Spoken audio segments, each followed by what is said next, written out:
everyone. Today I want to make another video about the SuperDisk. That would be a floppy disk variant that was released somewhere between about 1999, somewhere in there. Now there was two variants. There was the 120 as well as the 240. Now I do collect quite a few different floppy disk formats, mostly for fun, because obviously you really should not record anything important onto such a format because it is flawed. It is old. For example, they don't make these anymore, so they're quite old. But I still use them for the nostalgia, for the fun factor. For example, this was in fact a format that I used. Now I do collect other formats that I never actually used when I was a kid because they're much older. But regarding the floppy disk, I absolutely use it. It's very nostalgic. It brings back wonderful memories. Okay, now I really want to focus on a specific model of a drive that was made for this format, and it's something that I had been wanting to own for a long time, because regarding collecting these kinds of formats, they're quite difficult because they're so rare. For example, this was not sold as much as the standard floppy disk. That would be the 1.44. For example, if you log on to any of your favorite, for example, online auction sales, for example, eBay, for example, Yahoo Auctions, for example, I mean, there's so many. They come up with new ones all the time, which is wonderful. Each one that comes out, it makes collecting easier. It makes my job, actually it's not my job, it's my hobby, of collecting so much easier, these wonderful online services. Now regarding this format, like I told you, there weren't that many made because there was another innovation that was coming out and around this time, which was actually the USB flash drive. Yeah, the USB flash drive succeeded incredibly well compared to this. Also, the recordable DVD disc. Yes, a recordable DVD was incredibly successful. Mostly because it was so inexpensive. The media was very inexpensive and it stored a lot of data. All right, now let me really focus on this right here. Now, I have made other videos regarding the SuperDisk, but there's still a lot more to say. There's a lot more to appreciate. And like I told you, this is my hobby. This is my passion. All right, so I kind of set up my table here. And I got to tell you, I'm not a professional. I don't use a professional camera.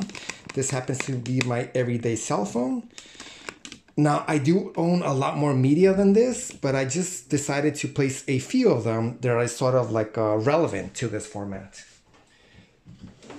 Because, for example, they were the competition. And they were also released around the same time. All right.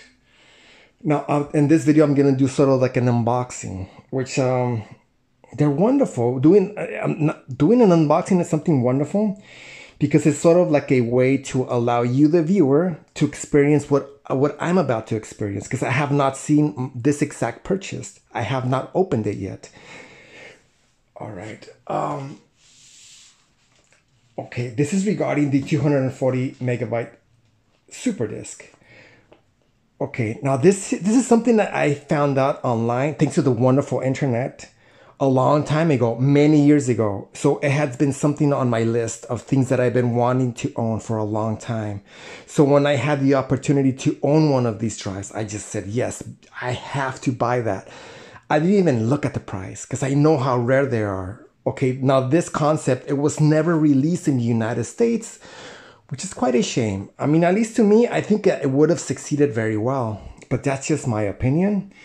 All right, notice on this. Now, I did download this from the internet, the wonderful internet. Okay, now this is the specific drive that I'm going to do an unboxing for in a little while. And I got to tell you, my videos are quite long because I love ranting. I happen to love ranting. Notice this television here. Now, the televisions, notice that aspect ratio is not a widescreen TV. For example, back in the late 90s and the early 2000s, the square aspect ratio televisions were still normal. They were still the norm. And I happen to love that aspect ratio. For example, when I buy a vintage media, I always try to buy them in the standard 4:3 aspect ratio. So this is showing a television as long as a computer, which is pretty common. Of course, floppy disks were absolutely made for computers, PC. But notice, it's not just showing a television or a PC, it's also showing different types of media, which this drive is also compatible with. This drive is compatible with the SuperDisk, two variants. That would be the 120, like this one right here. Notice it said 120 megabyte SuperDisk. This happens to be the neon pack. This is a wonderful concept. For example, I'm pretty sure that the companies that still manufactured floppy disks around this time, they knew that they were on their way out. So they were kind of trying to figure out a way to kind of become more hip, more fun, more cool, if you might say, try to be more cool. So they came out with this neon pack, which is this wonderful like fluorescent colors to kind of stand out from the rest. They had like the fluorescent orange, fluorescent yellow, like a yellowish green. They also have this like a frosted, translucent color. Wonderful. So this is a 120. So yes, this drive is in fact compatible with the 120 megabyte SuperDisk, but it's also compatible with the 240, like this one right here. This happens to be from the Maxell brand, but there were many brands. Okay, now regarding that really helps. When a format is manufactured by many brands, it really helps it succeed.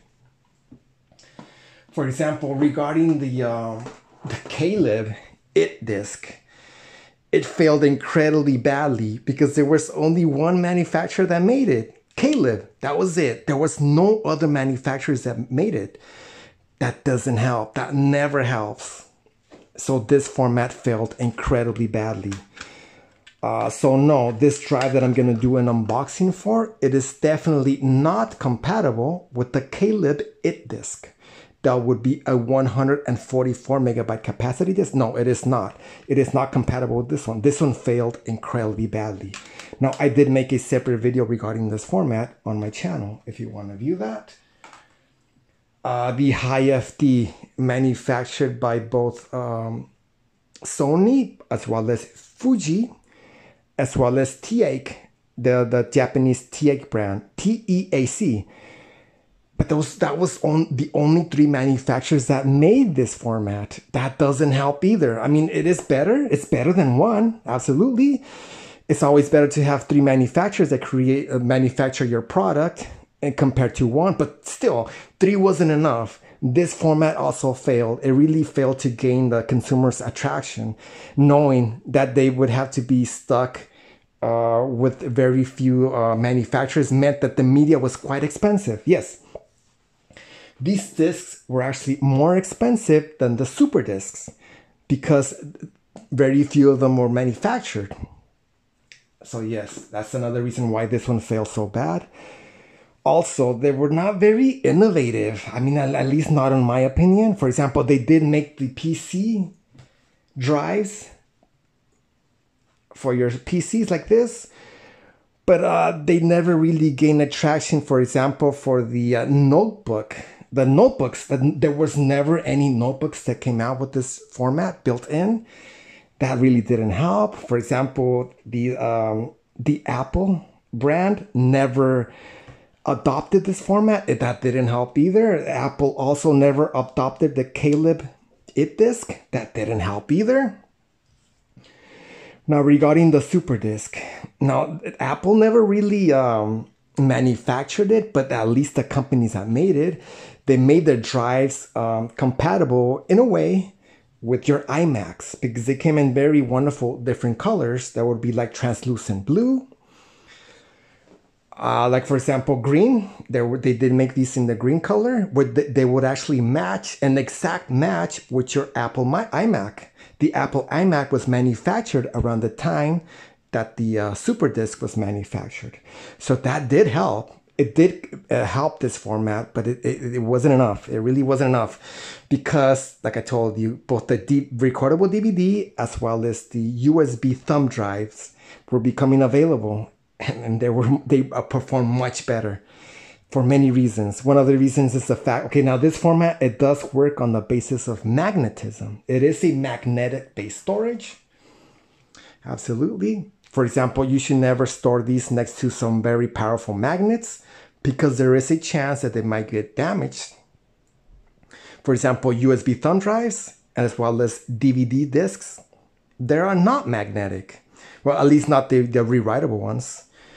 So they were, like, you might say it was a safer format. It was a more reliable format than this. The fact that this is magnetic meant that it was susceptible to damage from magnets.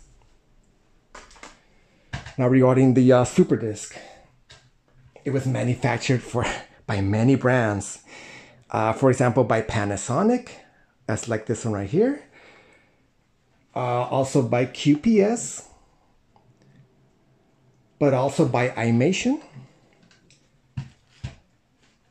That really helps. When different companies manufacture a format, it really helps. So regarding these three formats here, this one was the one that did the best. But you really can't compare it to the USB thumb drive. And you really can't compare it to the recordable DVD. All right. Now this is a wonderful diagram. Now when I found out about this, I really wanted to own this. And it took me many years to find such a drive. I'm going to show you that drive. I'm going to unbox that drive in a little while. Okay, like I told you, this particular drive was never released in the United States.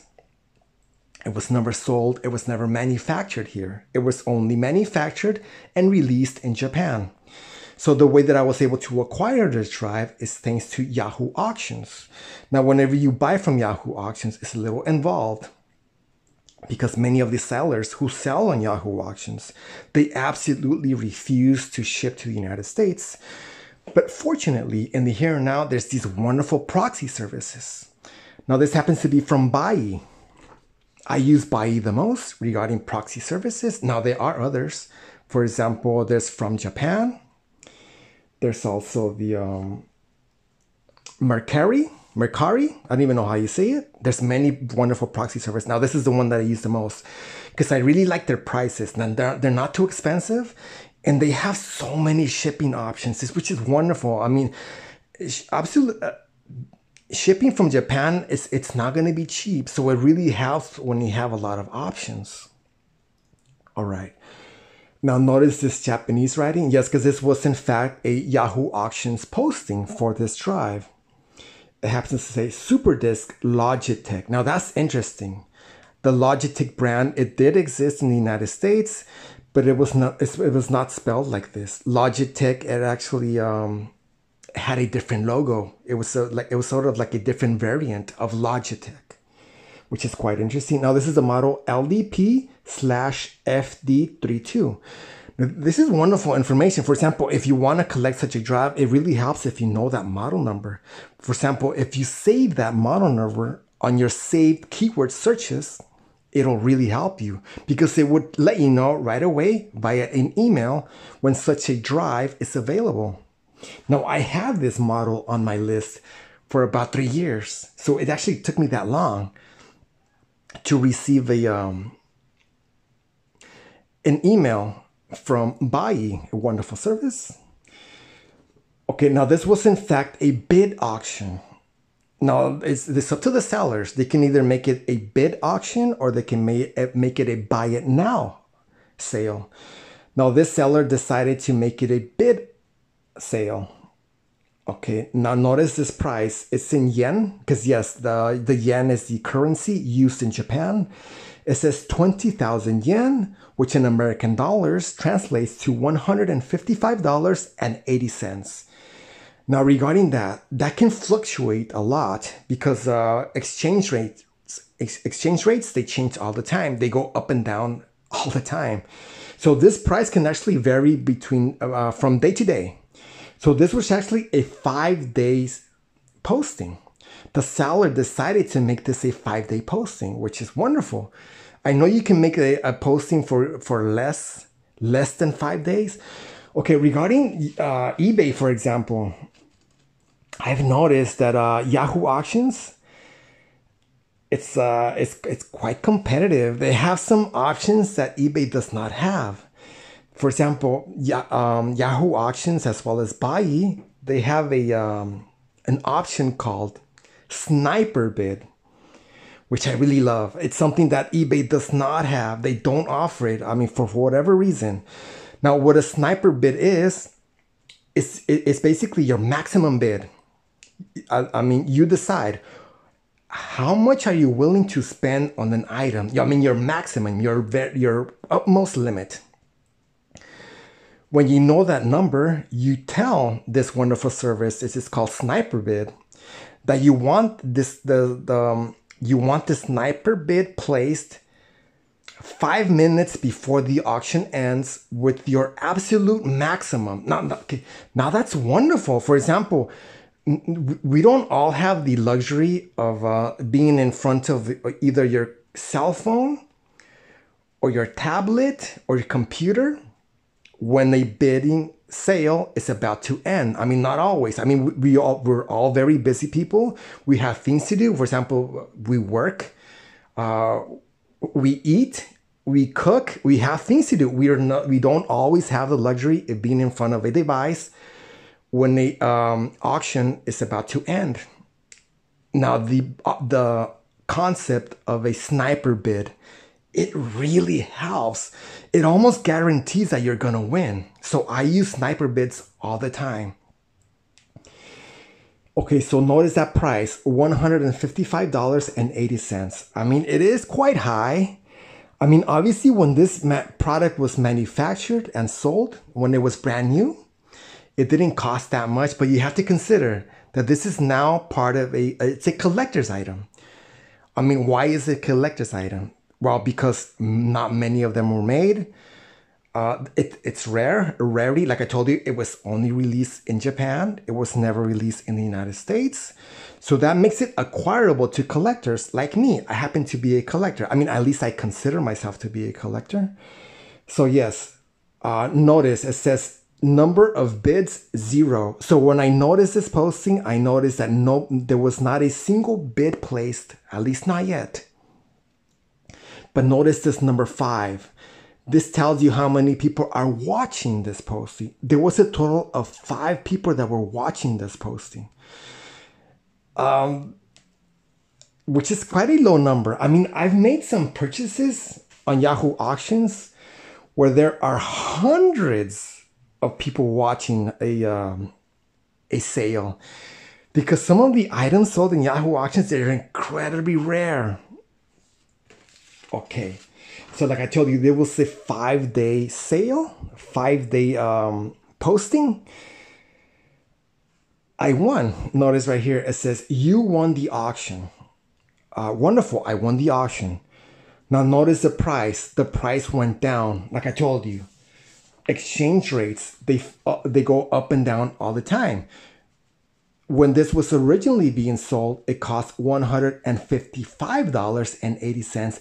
By the time the sale was over, it cost less, not much. It cost about $1.80 less. That's because of the exchange rates. They go up and down all the time. Okay, notice this. It says number of bids 1. Okay, so that means that I was the only person that made a bid on this item. Which, I mean, I'm going to say it. Okay, I'm going to say that those other 5 people that were watching this, they fell asleep. It's like a sort of a figure of speech to say they fell asleep. Because if they had just placed a single bid, it would have increased their chances of winning this item. But since they never placed a single bid, including a sniper bid, I was the one that won. Even though I only placed a single bid, an initial bid, since nobody else made a bid, I won. Okay, now this is the description that the seller placed. Now I've noticed something. I've noticed that the descriptions that sellers place on Yahoo Auctions, they're very detailed, which really helps. I mean, especially for collectors. Like, for instance, for me, I consider myself to be a collector. When I see a posting that has a lot of information regarding the item, it stands out from the rest, absolutely. It makes the seller seem like at least they know what they're selling. But I've noticed the amount of details that the sellers place on Yahoo auction sales, they're wonderful. They're very detailed. They're very, it really helps. For example, I've noticed that on many eBay sales, the only information that the sellers place, is used item sold as is. What you see is what you get, and that's it. It doesn't tell you anything about when it was released. It doesn't tell you how to operate the item. Nothing. Now that doesn't really help. It doesn't really stand out. It kind of, I mean, at least to me as a collector, it makes me kind of weary. Like, does this seller even have the actual item in his possession? Or did he just like copy an image online and post it, place it on his posting? Does he even know what he has? Yes, it leaves a lot of unanswered questions when the postings have very little information. Now this seller, he decided to go ahead and, this is wonderful. It says unused item. That means it's a boxed item. Especially when an item is rare, to know that it's a boxed item, it makes it a lot more, it really stands out from the rest.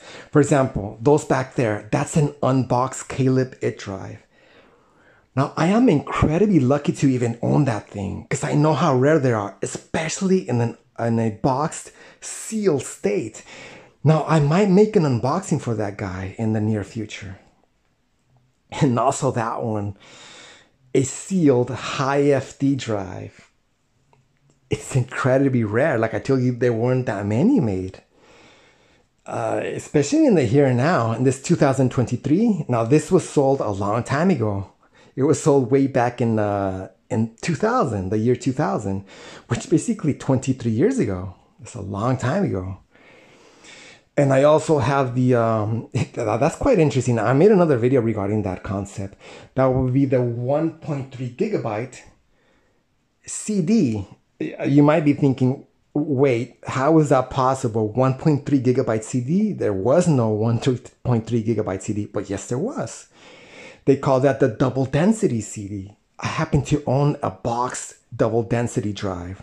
It's also incredibly rare. I already made an unboxing for that guy. I actually made two. I made both the Japanese version, which is that one, as well as the American release version. But I still have plans of making an unboxing for those two guys. Now, regarding the amount of detail that this seller plays, it's incredibly detailed, which really helps, like I told you. It says SuperDisk Logitech. It says the model number. It says Logitech Digital Photo Stocker. That's what they call this product. They called it the Logitech Digital Photo Stocker. It says USB connection. Okay, that's wonderful. I really love the USB connection. Considering the fact that I still use these old items, it really helps when the USB powered. For example, this guy here, it is in fact USB bus powered. It really helps. That means that I can use this on many devices, not just my desktop, but also my notebook computers, even my cell phone. I do use these drives with my cell phone, my Android-based cell phone. It does work. Now, I did make a video regarding that, how you can use a SuperDisk drive with your cell phone, which is wonderful. So yes, this really helps. The fact that the seller let me, the buyer, know that this is in fact USB connector drive, it really helps. It lets you know that it's both 120 and 240 megabyte compatible. Now this really stands out. The fact that they place this right here, it says 32 megabyte recordable on normal to high density disk. Now this concept is wonderful. Now I've talked about this concept, but I really can't hype it enough. It's a wonderful concept. Okay, now speaking about that, now I'm gonna rant quite a bit in this video because I love ranting. The concept of storing more data onto a format that was never really designed to store that much data is something that was done, it was done many times. Okay, why do I have a VHS tape right there? Now, let me tell you why. This happens to be the digital VHS format, which is also, technically, it's the data VHS. A lot of people, they believe that this is digital VHS, when in fact, it's data VHS. Okay, why do I have this up here? Okay. Now, these were quite expensive. They were not made as much as the standard, as well as the super VHS tapes. But there was in fact a way to use a high grade tape and record digital data onto it. The way you would do that is you would drill these holes on the back, 2 of them on either end, one right there, one right there. If you had in your possession a high grade tape, they really recommended high grade. They don't recommend the standard because there's chances that you'll have dropouts. So by using a high grade tape and just drilling those 2 holes, you were able to use this on a digital, also known as data VHS VCR. Also, the reason I have this up here right now is due to the fact that this is in fact a digital based format, but it is stored in a magnetic based media, which I happen to love. I happen to love the magnetic based storage. It's very special. I know it's flawed. I know it's old. I know it's no longer manufactured, but at least to me, I love using it in the here and now. Okay, so very, very wonderful description that the seller placed here. This really stands out to me as a collector. When a seller places this kind of information, it really helps. All right. That wasn't it. I mean, on many eBay postings, for example, they place summer. I mean, this seller, he kept going because he knew what he had. He knew that it was a special item. It says PC card standard compliant type 2. Okay, this drive, believe it or not, it has a type 2 PC card slot, which is so interesting. It's something like it's so rare. Like there were no other SuperDisk drives that had a built-in PC card built in. This one did. It says can be connected to a TV and operated with a remote control. Now that's quite interesting to have a SuperDisk drive that can be controlled with a television with a remote control. It really kind of reminds me of the smart televisions, but the smart televisions, they were not sold to the consumers till around 2007, somewhere in there. So this was a wonderful concept to be able to use a SuperDisk drive on your television with a remote control. You might say it was sort of like a portable media player. It says usable memory cards, memory stick, SD card, multimedia card, compact flash, micro drive, smart media, as well as flash ATA. Yes, these was all the that would be memory cards that were being manufactured around this time. That would be the early 2000s. And it says SuperDisk drive. Now it tells you all of the different formats that this drive is compatible with.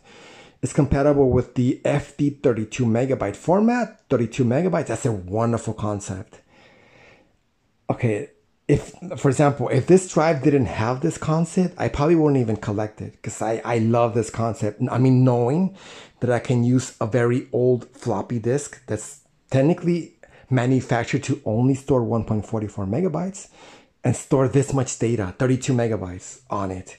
A wonderful concept. It's also compatible with the standard, which is the 1.44. It's also compatible with the 1.4. Okay, now Japan actually had more standards than the US. For example, in the US, we never actually used the 1.4. We did use 1.44, but not the 1.4. It's also compatible with the 1.25, which is 1.25. Yes, Japan did use these 1.25 inch capacity drives. It's also compatible with the 720 kilobyte, which the US, we also use them here. Actually, the 720 kilobyte was actually available before the 1.44. It's also compatible with the 240 SuperDisks, which happens to be my favorite. I mean, of all of the floppy disk formats that I collect, this is my favorite because of the capacity and the performance. This reads and writes data a lot faster than a standard floppy disk. Absolutely. It performs very well. And it's also compatible with the 120. That would be the standard ones, like this right here, the 120 megabyte SuperDisk. All right. Yes. Okay, this is really helps. The seller even placed a link that lets you know more information regarding the Logitech company from Japan. Because notice it says co.jp, which means .japan. So I actually went to that website and it let me know a lot more information about this drive, which is wonderful. The fact that that seller placed that link, it really helps. Like I told you, especially for me as a collector. Okay, this is the Logitech logo. It's a little bit different than the American Logitech brand, for example. It says right here, use your digital camera efficiently. If you're shooting with a digital camera and don't have a lot of memory cards, you won't be able to take a lot of pictures. However, memory cards are expensive and it is difficult to have many. Well, this was back in the early 2000s. And here now you have memory cards that have a lot of storage capacity. I'm talking about terabytes of data on a memory card. But back in the early 2000s, that was not possible. That did not exist yet, at least not yet. If only I had another memory card. In such case, if you have the LDP-FD32, you can format an inexpensive double high-density floppy disk to 32 megabytes and back up image data onto it. One or two expensive memory cards are enough. How about using it efficiently and skillfully while backing it up on an inexpensive floppy disk? Yes, wonderful. It's showing a digital camera along with, this looks like either an SD card or a multimedia card. And these are the compact flash. Now the compact flash cards, they were quite expensive. They had less capacity, but they have more performance. They perform faster. That means that you have to wait a shorter time in between shots. For example, for a professional photographer, the compact flash format was more desirable than either the SD or the multimedia card. Wonderful. This is basically history because, for example, in the here and now, we no longer really use multimedia cards. Okay, the wonderful image right here, digital camera, memory cards, the drive itself that they're advertising. But notice this right here. These are in fact floppy disks, but notice they place this label on it that says FD 32 megabytes. That's the FD32 format. It's not very well known. It's a wonderful concept. It says right here with an asterisk, double high density floppy disk formatted to 32 megabytes cannot be used outside of this unit as of May 15th, 2001. That's kind of letting you know.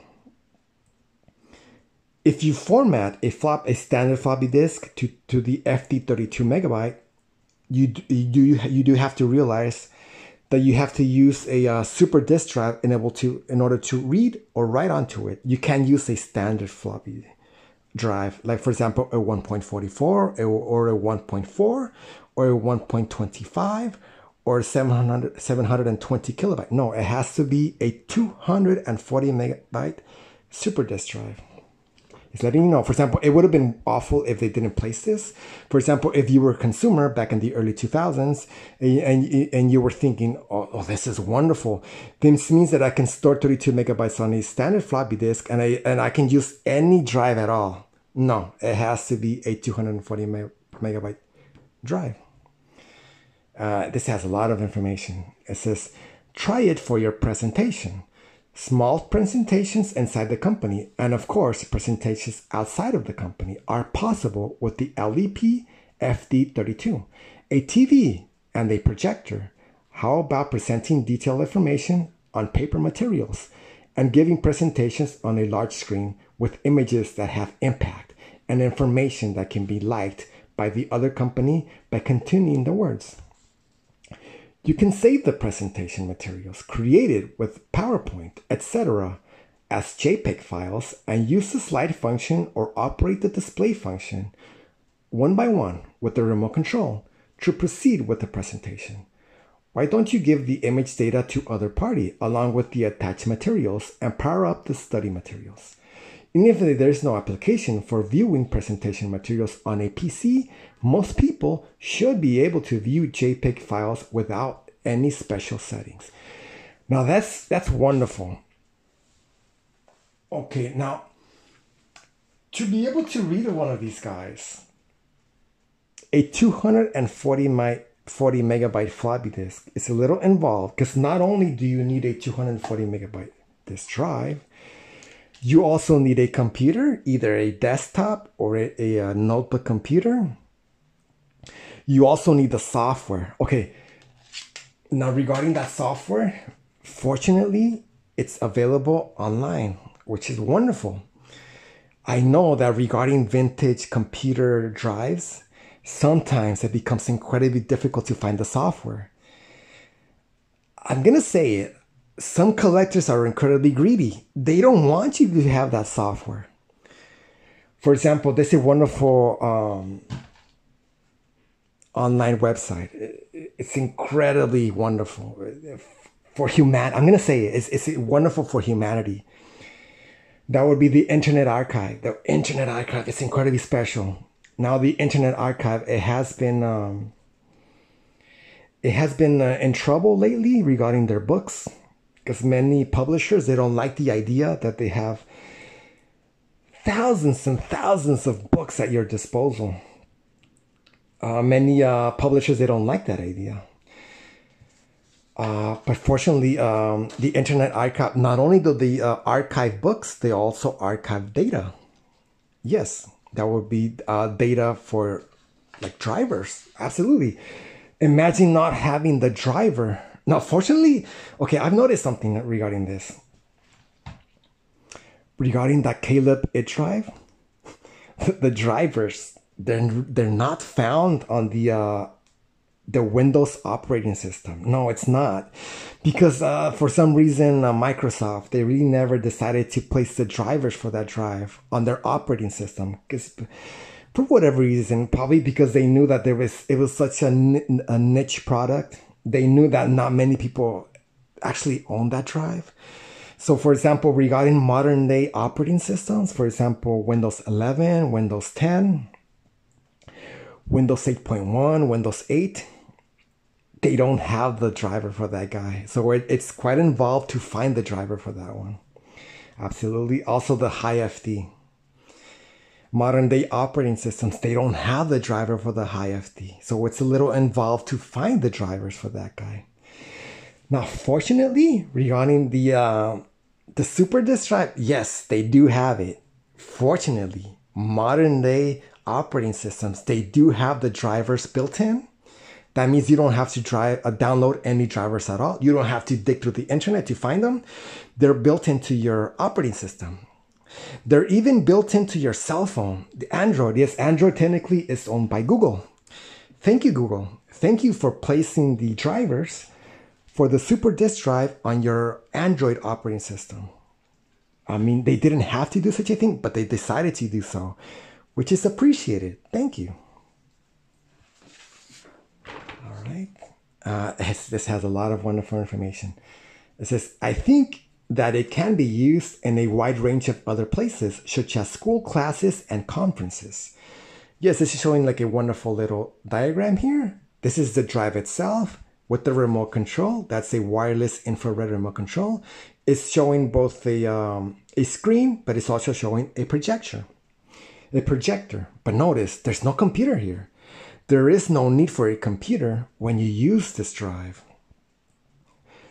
All you use is a remote control, which is a wonderful concept. Like I told you, this concept of being able to use one of these discs without a computer, it's a wonderful. I think it would have really succeeded if this concept had been released in the United States, but unfortunately, it was never released in the United States. I mean, for whatever reason. It says right here. Have fun with your family on TV. You can use the TV mode to watch your family travel memories at your destination or at home. Almost every living room where the family gathers has a TV. Large screen TVs are now available in every household. How about talking about your travel memories through TV? while backing up to floppy disks. It is also recommended to use CD-R and save as CD-ROM if there are 10 or 20 copies. How about saving your precious family memories semi-permanently? Okay, notice that they're talking about the CD-R because the CD-R was already available when this product was being sold, which actually performs much better. I gotta tell you the truth. The CD-R, it gives you a lot more data transfer rate. For example, you can play modern day video formats. For example, the MP4 format, H.264, H.265 on a CD-R, absolutely. Now regarding this format, you have to really limit yourself on the video data rate, because if your data rate is too high, these drives, their buffer, the built-in buffer, it's not big enough to accommodate a like a 4K MPEG-4 video. No, this drive is gonna absolutely choke. It's too much data. It can't do it. I mean, I've tried it. You really can't play back a 4K or an 8K recording with these guys. You have to really limit yourself on the data rate. But it can read for example 6 megabit data rate. It can, especially because it's a USB drive. USB absolutely can transfer that much data. For example, regarding the HiFD, considering the fact that it's a parallel port drive, no way, you can't compare parallel port to USB. USB has a lot more data rate, absolutely. So yeah, regarding these two guys, you really can't play back modern day video formats. They have to be very old, like MPEG-1, MPEG-2, or Windows Media. Now regarding MPEG-4, no, you really can't read them with this. It's just too much data. They don't have a large enough built-in buffer. All right. So I guess let me go ahead and unbox this drive. Absolutely. I want to do like an unboxing here. Okay. Now regarding the cardboard boxes that are manufactured in Japan, they're different compared to the cardboard boxes that are manufactured in the Americas. That would be Mexico, United States, as well as Canada. The quality of the cardboard is much higher in the Americas. I've noticed that for many years. Yeah, the cardboard manufactured in Japan is very low quality. It's very susceptible to damage. Absolutely. So I really appreciate that they placed this item in such a large box. That means that even if this box had been kicked around or mangled, it would still survive. Okay. Now this does show my address, which I really don't mind showing. Now, whenever I buy items from Japan, like I told you, I use Buyee, the Buyee proxy service, the most often. Now, they have many wonderful shipping services, including UPS. Now, it took me a long time, but I gotta say, I'm very satisfied with DHL. They get it done. No questions asked. Their service is incredibly fast. I'm talking about 2 days from Japan. I mean, it's magical. I mean, to ship something from Japan to California in 2 days, that's lightning fast. Also, they're not too expensive compared to, for example, FedEx. Yes, FedEx will in fact be more expensive than DHL. But that's just my opinion. And you might have a different opinion about that. But I've noticed regarding DHL, I have not had a single shipment that has been either damaged or lost or even held in customs. Now, I've had many items held in customs when I use other shipping services. Now, regarding DHL, I've not had a single one, which really helps. I mean, it really sucks when your item is stuck in customs, because I mean, you already paid so much. I mean, for example, I already paid $150 for this item. And I also paid a lot of money for shipping. Now, for customs to tell you, oh, we need more money. I mean, come on. Come on. Seriously, come on.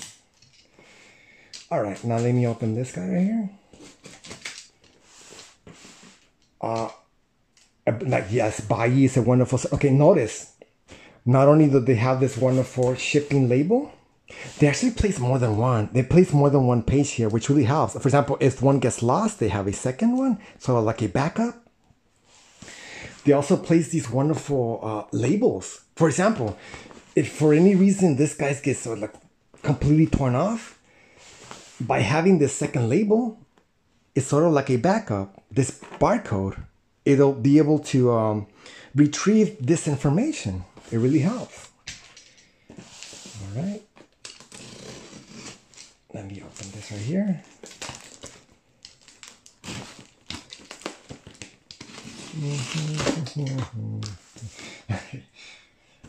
Many times whenever I buy items from Japan, they use newspaper as protective packaging. Sometimes it's interesting to see that newspaper because it's so different compared to the American newspapers, ads, for example. Interesting. Okay, so they use newspaper, which is fine.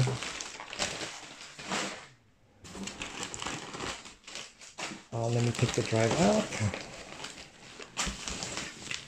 Yes, so not only did they use newspaper for protective packaging, they also bubble wrap the item itself, which is very wonderful. Like I told you, the Buyee service is a very high quality service, absolutely. Like I told you, not too expensive. Now, it is not a free service. Okay, now this is the drive itself. Now, it has a lot of Japanese writing on it, which I really can't read. But thanks to the wonderful, that would be Google Translate service, I'm going to be able to read you this right here. Okay, Logitech. Notice that logo, it looks a lot different than the American Logitech. The Logitech was a very successful brand here in the US, absolutely. But it was also available in Japan, but it had a different logo. Okay, right here it happens to say,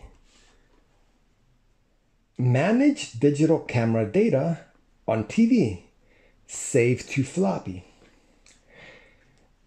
Which is wonderful. They're really advertising this concept. The concept of being able to use floppy disks on your television. It's something that was never really manufactured here in the US. Like I told you, I think it would have succeeded very well. It's showing a big screen TV. That would be a projection television. This is the drive itself.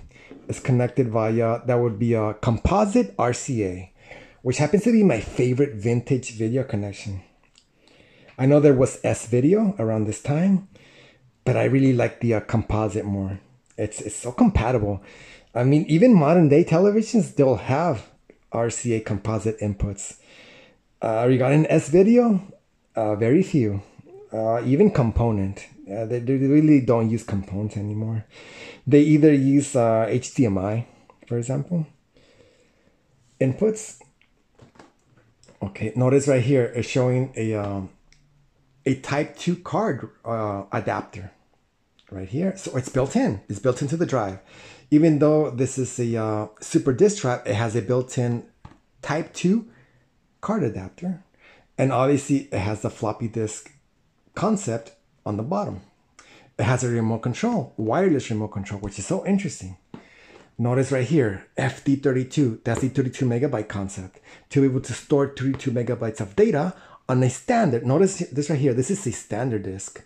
You can tell right away because of the way of this protective metal is designed. For example, regarding the SuperDisk, they kind of changed that design to kind of stand out from the rest. Regarding the Calebstor disk, they also changed it a little bit. Notice right there, it looks different. And they also changed it on the HiFD, absolutely. They changed the look of the metallic. It looks like a T, a letter T. They're actually manufactured like this. Oldest, middle of the road, newest.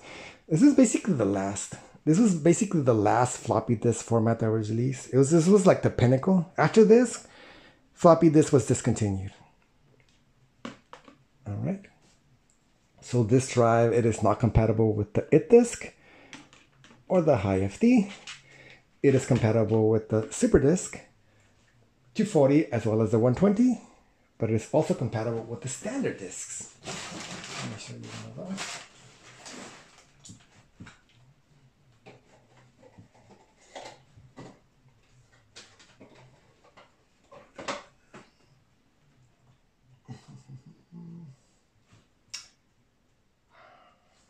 Hold on a second. Yes, the standard disc. That would be this guy here.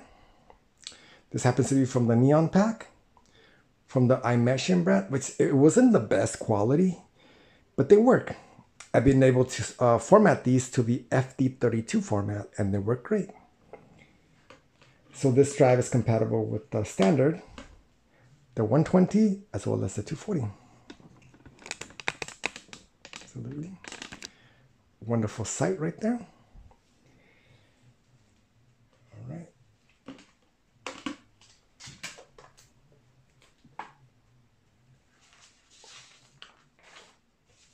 I love these animations. I've noticed that the Japanese products, they really love showing animations.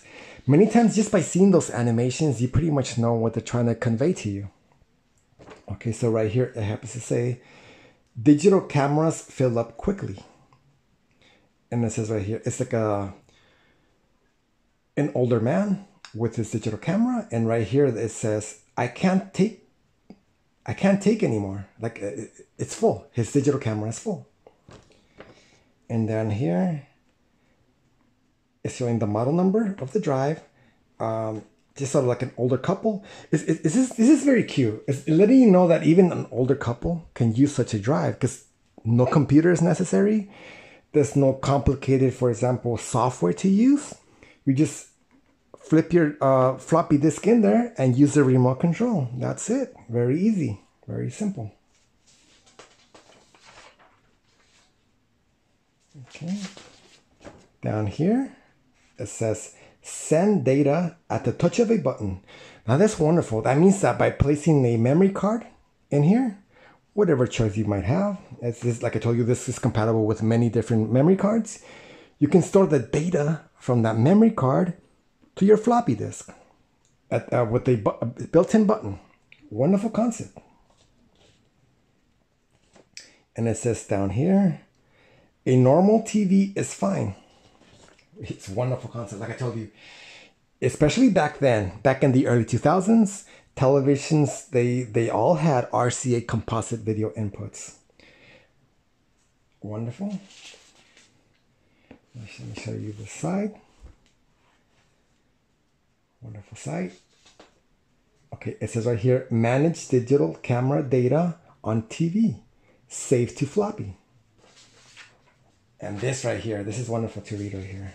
Right here it says, easy operation with remote control. Yes, this does in fact come with a remote control. Wonderful interface. No computer necessary. Okay, now this is the back. It also has those wonderful, that would be animations. It says, you can use it like this. It's showing kind of like a use case, 3 different ones. It says right here, slideshow with remote. It has a slideshow feature to be able to view images. And it says right here, everyone can enjoy on television by remote. Control is easy. Wonderful. And over here, it says, take photos while traveling. Read TV digital camera data. Yes. So not only does this drive allow you to view images from the SD cards, it also allows you to view images from the floppy disks.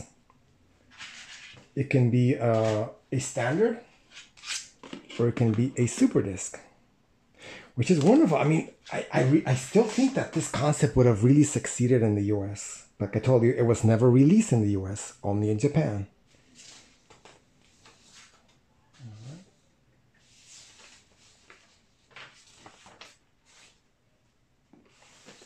This actually shows you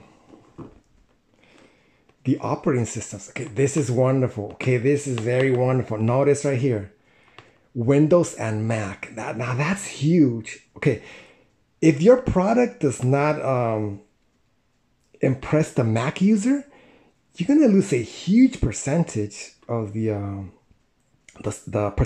potential buyers. Absolutely. USB Universal Serial Bus, that really helps. This it's wonderful to know that this was not a serial-based interface. The USB port is compatible with many different computers, even back in the early 2000s. USB has been around for a long time. I don't think it's going away anywhere. And here now you have USB-C. Yeah, I don't think it's going away anytime soon. USB, wonderful. So I guess now it's time to unbox this.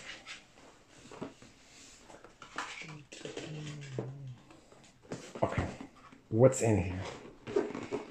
Now the box is in very good shape considering its age and its rarity. But for example, I really don't plan to grade this guy. No. Okay, a remote control. Yes, it's so interesting. Why would a floppy disk drive come with a remote control? But this one does, because it's not just any old drive, it's this very special drive. It's a very interesting concept.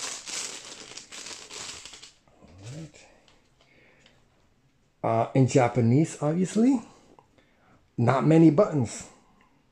Up, down, sides. Very lightweight, very comfortable. Okay, this is great. The cover doesn't, you can't lose this because it's built in, it's hinged. That really helps, especially for the like I showed in those images, an older couple. For an older couple, it would be very easy to lose this, to misplace it.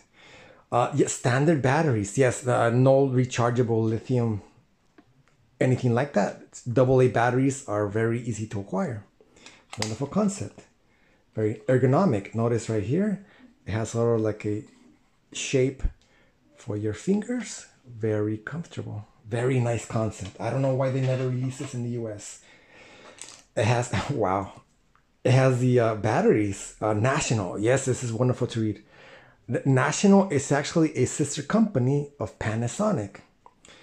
These look like they're dry batteries that will be zinc, which really helps. I'm pretty sure that if these were, for example, alkaline batteries, they might have, for example, exploded. I mean, since these are so old, like I told you, this is a product from the early 2000s. I'm pretty sure that if these batteries were alkaline, they would have leaked, exploded by now.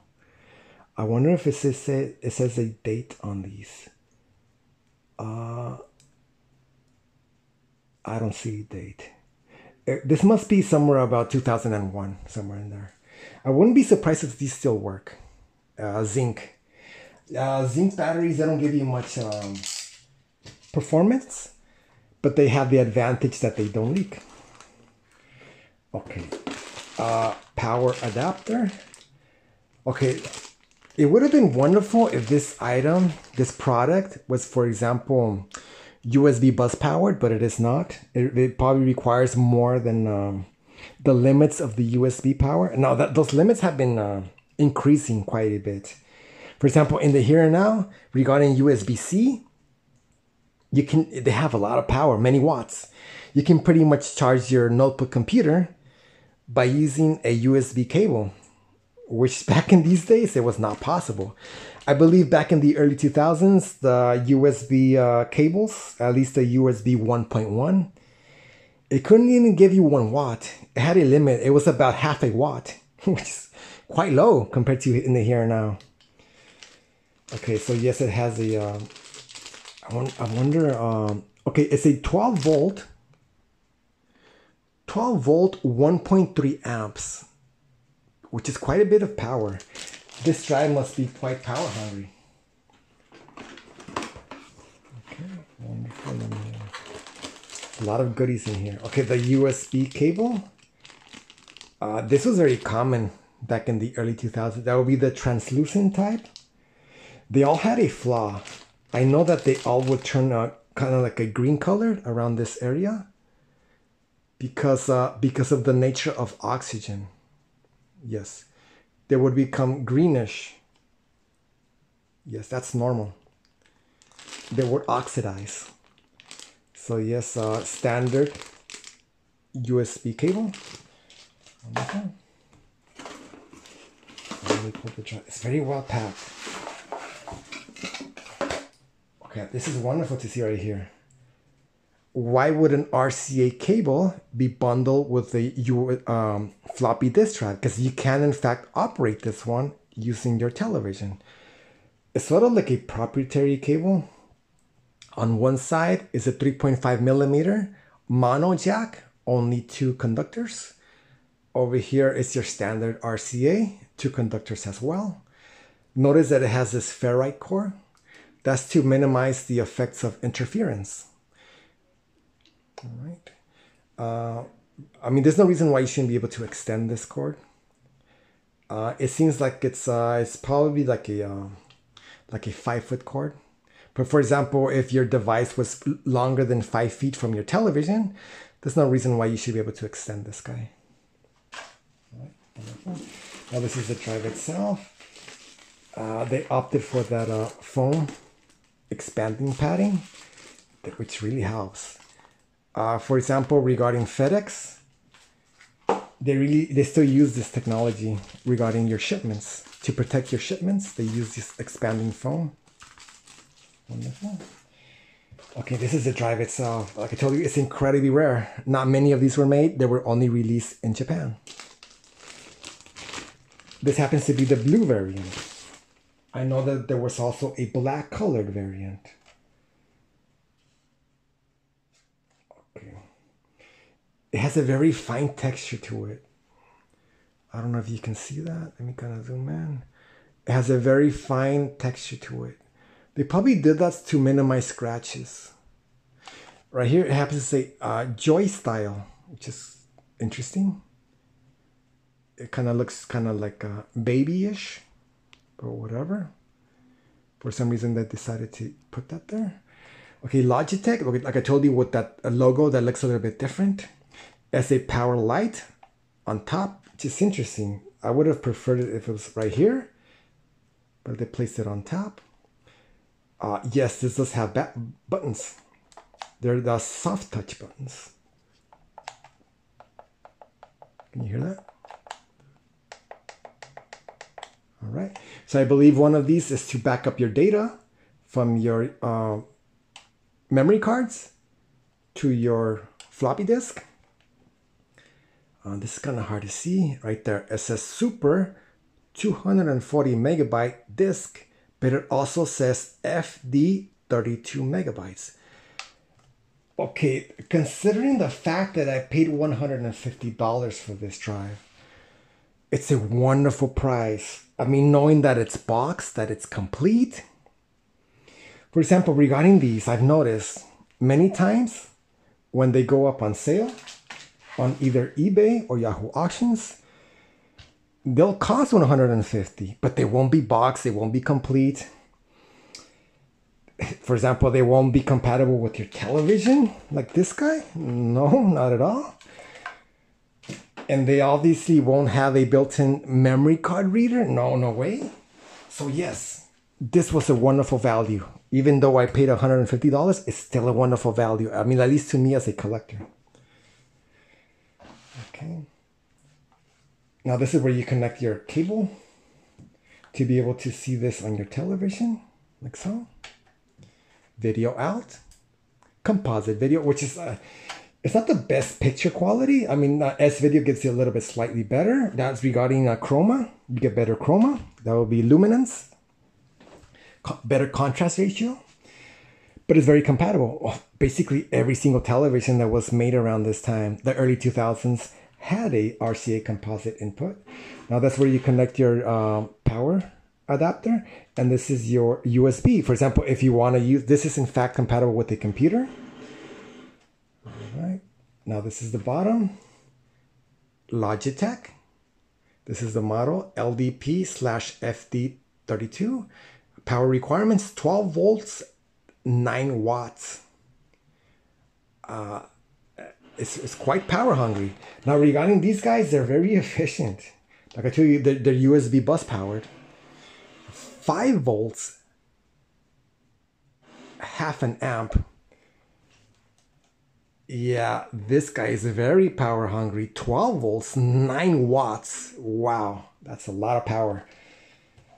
That might be sort of like a drawback, having to carry a power brick for this guy. I mean, it would have been wonderful if, for example, it was USB plus powered, but it's not. All right. Now this is the, now this really helps. The fact that it comes with the drivers, the USB, the drivers, they must be incredibly hard to find. Now I do plan to share this on the, like I told you, the Internet Archive. I mean, why not? Why be greedy? Why not share this wonderful? For example, there might be somebody out there that has this drive, but it's not boxed, so they don't have the software for it. By me uploading this to the Internet Archive, it'll allow other collectors to use such a drive. It's a wonderful concept.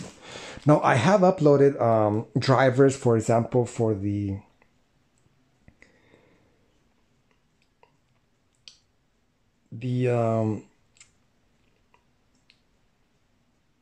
floppy disk drive that was actually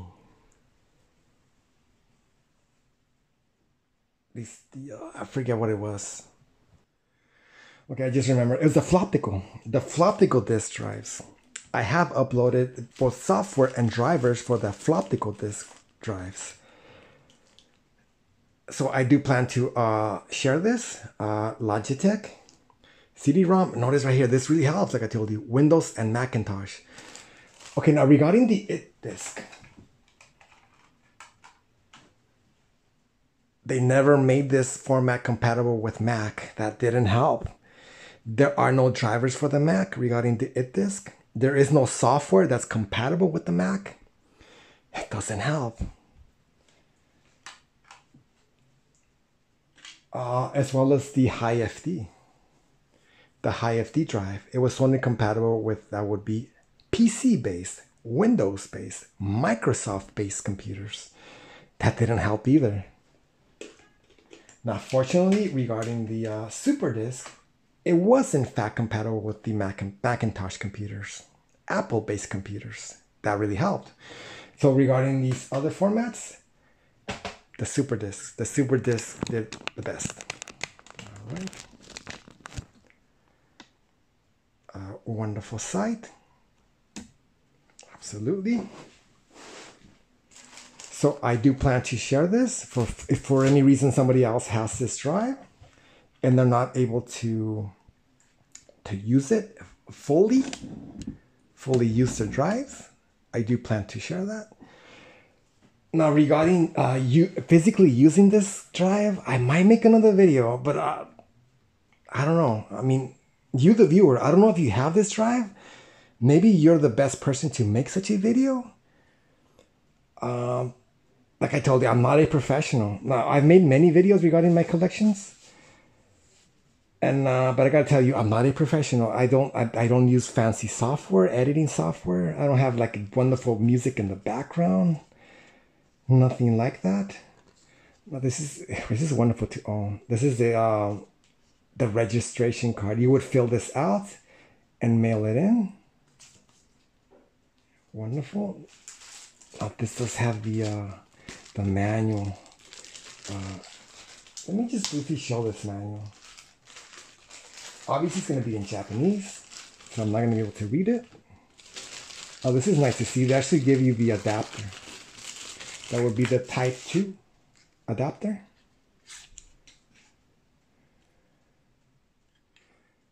Place that in here. That way you can use either a micro drive, you can use a compact flash drive, and you can use another adapter on top of this adapter if you want to use, for example, SD cards, multimedia cards, Sony's memory stick format. Wonderful. So put your floppy disks on the bottom. It'd be wonderful to compare the amount of noise that this guy made. Because regarding floppy disk drives, they all make noise. That's the nature of the floppy disk format. But I've noticed that they make varying amounts of noise. This guy is incredibly loud. The HiFD, I've compared the HiFD to the Caleb. This guy is really loud. And this guy's very quiet. Incredibly quiet. It makes sense. This was pretty much the very last of the floppy disk drives that were made. So it would make sense if it was the quietest, the most efficient. Absolutely. 5 volts, half an amp. Incredibly efficient. Is 12 volts, 9 watts. No, that's not efficient. That guy is not efficient either. That guy requires a lot of power as well. The Sony HiFD.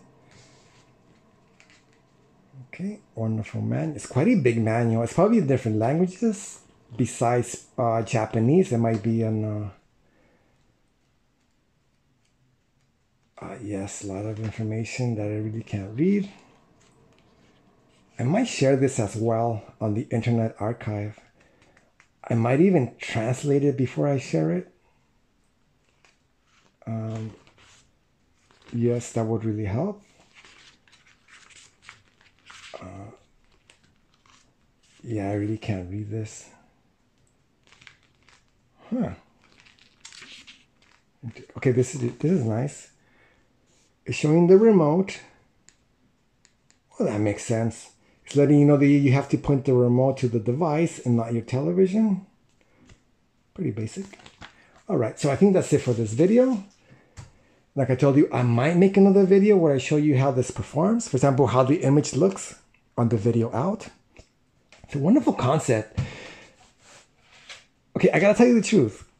Of all of the functions that this drive allows you to do, the fact that you can